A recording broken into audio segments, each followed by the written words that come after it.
trabajo. Así que los saludamos. Hola Jorge, Tato y toda la pandilla del Volviendo a Casa. ¿Cómo estás? Hola Tato, ¿cómo le va a todos? Bien, bien, por suerte. Contanos un poquito qué estás viendo vos. Ya sabemos que lo estuviste siguiendo todo muy, muy de cerca, pero da la sensación de que se convierte en ley nomás. Mirá, yo creo que es un gran avance, es una ley que ayuda, por supuesto, a darle más certeza tanto a los trabajadores como a los empleadores.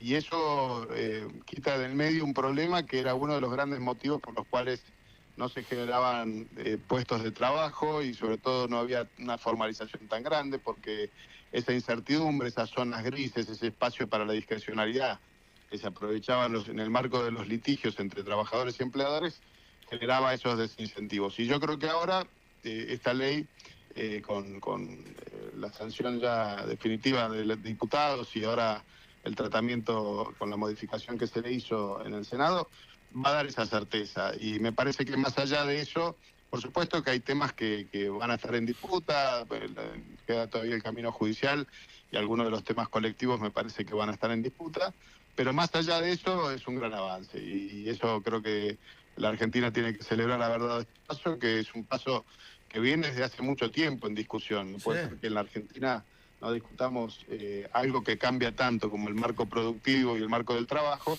que no lo discutamos con cierta habitualidad. Y esto también va a ir para adelante, ¿no? Porque Claro. tenemos que empezar a acostumbrarnos a que cada vez que hay un cambio tecnológico, cada vez que hay un nuevo proceso de producción, vamos a tener que pensar de qué manera podemos adecuar a nuestra fuerza laboral para que existan empleos de calidad, para que nuestros trabajadores estén educados para poder brindar sus talentos a disposición de generar más productos y generar más riqueza, ¿no? ¿Tenés idea? Ya estás hace bastantes años en el mundo de la política y particularmente en el mundo del trabajo.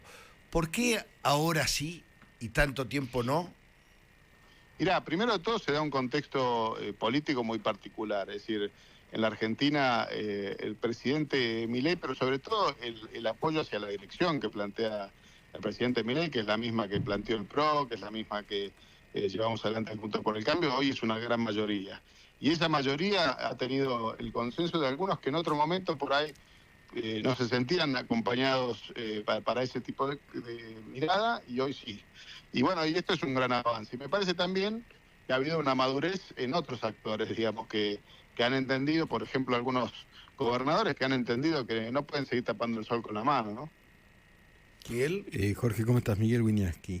Hola Miguel, ¿cómo le va? Muy bien. ¿Y cómo ves, cómo evaluás la situación sociolaboral en este momento? El conflicto FATE, pero todo lo demás, digamos. Bueno, no deja de haber tensiones, sobre todo cuando hay un cambio de modelo tan profundo y tan significativo, claro, que va, primero de todo, desde tratar de contener la inflación e ir bajando la inflación, que como todos sabemos cuesta mucho tiempo. Y eso nos obliga a mirar los procesos, cuando se va bajando la inflación nos obliga a mirar los procesos productivos. Y cuando miramos los procesos productivos vemos dos o tres cosas que saltan a la vista. Uno es el marco impositivo. Tenemos una presión tributaria nacional, provincial y local muy superior al promedio que tienen en cualquier otro país, incluyendo nuestros países vecinos. Y por otro lado, también teníamos un marco regulatorio de las actividades laborales que también eran vetustos, que estaban pensados para una economía de la época de Ford, digamos, cuando se hacían esas líneas de producción largas con mano de obra intensiva, y hoy tenemos otros cambios tecnológicos que nos obligan a pensarlo de otra manera, no solo el trabajo industrial, sino el trabajo de servicios, el trabajo de los cuidados. Son desafíos que los tenemos que adecuar en la nueva realidad, como puede ser la economía de las plataformas, que vemos que hoy, a diferencia de lo que pasaba en otra época, uno puede solventar sus ingresos aún sin tener un trabajo formal, a través de una economía de plataforma, donde con una bicicleta, una moto o un auto puede generarse algunos ingresos que le ayuden no solo a la subsistencia básica, sino también a generar oportunidades como complemento de ingresos, ¿no? Entonces, estos son cambios que vamos a tener que adecuarnos cada vez más. Y como contracara a esto, Miguel, que usted lo conoce bien este tema, sí, el tema previsional, ¿no? Es decir, la mirada hacia el futuro, la mirada de cómo vamos a financiar un sistema de pensiones y jubilaciones si no tenemos trabajadores aportando ese sistema, ¿no? Y cada vez veníamos con la misma cantidad, pero creciendo la población y creciendo la expectativa de vida de la gente. Entonces, ese cuello de botella, esa tensión que le poníamos al sistema previsional, hacía que permanentemente estemos como en una crisis tras otra, ¿no? Jorge, la gente de Spillman, ¿cómo te va? Hola, Ezequiel, ¿cómo le va? ¿Cómo te va? Te quiero consultar sobre la CGT. A ver, el gobierno le saca, decide no desfinanciar las obras sociales, no bajar del 6% al 5%, le mantiene la cuota solidaria obligatoria, aunque le pone el tope del 2%. ¿Por qué terminan haciendo paro cuando las dos principales cuestiones vinculadas a sus ingresos, la reforma no los toca? Y tampoco toca el empleo público. ¿No hay una contradicción ahí o crees que ya es una movida netamente política, vinculada al kirchnerismo y otros sectores? Déjeme decirle... Me gusta que me trate de usted, perdón, Gerardo. Sí, está muy bien que me trate de usted, Jorge. Usted, y lo de Chaboco, dijo Ezequiel. Y me parece sobre todo que tiene que ver con una cuestión política. Cuando uno conoce un poco de la historia dentro de las centrales obreras, muchas veces estos paros están más motivados para tener una cohesión interna y para tratar de sostener ciertos liderazgos que por el debate en sí mismo. Piense usted que le hicieron un paro al presidente Milei a los 20 días, digamos, ni siquiera llegaban a sentarse en su oficina y ya le estaban haciendo un paro. Nosotros tuvimos otro mecanismo, otro diálogo, otra forma, también otro nivel de conocimiento sobre la realidad política y social y también otro escenario político, ¿no? Con unas mayorías a construir que tenía un kirchnerismo con mucha más cohesión que el que está hoy, ¿no? Hoy el kirchnerismo dentro del justicialismo es un factor que cada vez tiene menos relevancia, ¿no? Estamos hablando con Jorge Triaca, ex ministro de Trabajo de la Nación, sobre la reforma que todo indica que se va a votar el día viernes. ¿Tenés expectativa de que genere más empleo y que esto pueda hacerse medianamente rápido o va a haber que seguir esperando mucho tiempo? Esta ley es condición necesaria pero no suficiente, como le decía al principio. Es importante poner las ruedas al auto. Ahora, también tenemos que arreglar el motor, también tenemos que ponerle nafta y aceite, es decir, y eso tiene que ver también con las cuestiones vinculadas sobre todo al escenario de la reforma tributaria, de cómo vamos a financiar nuestros procesos productivos. Para eso necesitamos una baja del riesgo sostenida que nos ayude a tener financiamiento barato. Son muchas las condiciones que generan el crecimiento en la economía, pero no tener un marco laboral que los ayude en ese sentido era ponernos el freno de mano antes de arrancar. ¿Cuánto te impresiona el cambio de época? Porque los sindicalistas, hablamos recién de los sindicalistas. Los sindicalistas hace 30 años te paralizaban un país y te lo paralizaban en serio. Y hoy, sin embargo, ahí están. Cambió muy rápido la Argentina, o está cambiando muy rápido. Esperemos que para bien, pero el cambio se está dando muy rápido. Fíjese, Tato, que el problema no es solo de los sindicalistas, las representaciones. Yo pondría algo más general. Fíjese la representación de los políticos en función de lo que uno cree que valen en votos y después lo que es la realidad, la representación de los dirigentes sindicales, que yo se lo digo a muchos de ellos, le digo, muchachos, el 50% de sus afiliados votaron a Milei o votaron en la segunda vuelta a Milei.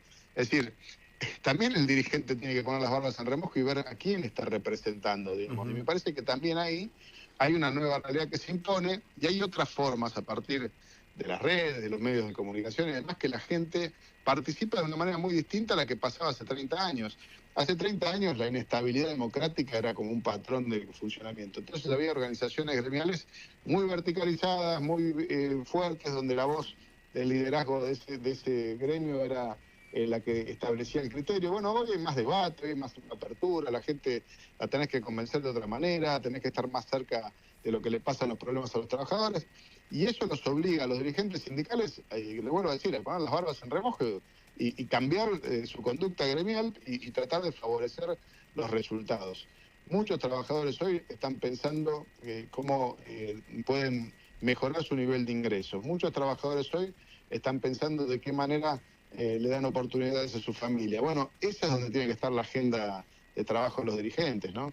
Jorge, ¿qué opinión te merece el FAL, este Fondo de Asistencia Laboral, que lo va a manejar la Comisión Nacional de Valores, que va a salir de lo que supuestamente o probablemente el trabajador va y le ponía al ANSES, le daba al ANSES, el trabajador y el empleador? ¿Qué opinás de ese fondo de asistencia? Bueno, perdón, quiero hacer una digresión. En la reforma laboral que había discutido cuando Triaca era ministro con los sindicatos, no recuerdo este sistema. Por eso digo... No, había otro que era parecido, que es un fondo de cese, que se hacía actividad por actividad. Acá es un fondo más general, se contempla todas las actividades con un porcentaje común, digamos, para grandes empresas 1%, para pequeñas y medianas empresas del 2,5%. Esa es una gran diferencia en función a lo que nosotros habíamos planteado, que tenía valores más acotados a cada actividad. Las actividades con poca rotación aportaban menos, las actividades con más rotación aportaban más. Pero digo, más allá de eso, es importante un fondo. ¿Por qué? Porque le da certeza sobre todo al trabajador. Es decir, en muchas pymes, cuando se inicia un juicio laboral, y cuando se aplican criterios como los que se han aplicado, con tasas de intereses que aumentaban el litigio en enormes cantidades, se deja a las pymes, sobre todo financieramente, sin capacidad de respuesta. Y eso, el que termina pagando las consecuencias es el trabajador. Entonces, acá por lo menos hay un sistema donde se asegura el financiamiento para la indemnización correspondiente. Eso para mí es un gran avance, Y por último, o cerrando ya, la retroactividad de la ley, que supongo que es uno de los temas que va a llegar a la justicia sin ninguna duda y rápido. ¿Qué pensás de eso? La posibilidad, digamos, de que se pueda aplicar para atrás una si se quiere, quita de derechos para algunos empleados, ¿no? La ley de contrato de trabajo lo establece con mucha claridad, y lo que en el momento, en el caso de que haya una desvinculación con una indemnización, se va a establecer con la norma que esté vigente en ese momento. Es decir, si esta ley se promulga, se definirá a partir de esa definición la indemnización. Pero esto es así y siempre ha sido así, digamos, no es un derecho acumulativo, digamos. Entonces, lo que sí pasa es que las modificaciones en los convenios colectivos pueden generar ese debate o esa litigiosidad. Entonces, yo creo que por ahí puede haber algunos temas, pero me parece que dentro de todo está bastante bien salvaguardado todos estos criterios dentro del marco de la ley. Jorge, gracias por este ratito, te hinchamos otro día. Muchas gracias. Por favor, Tato, saludos a la mesa. Jorge...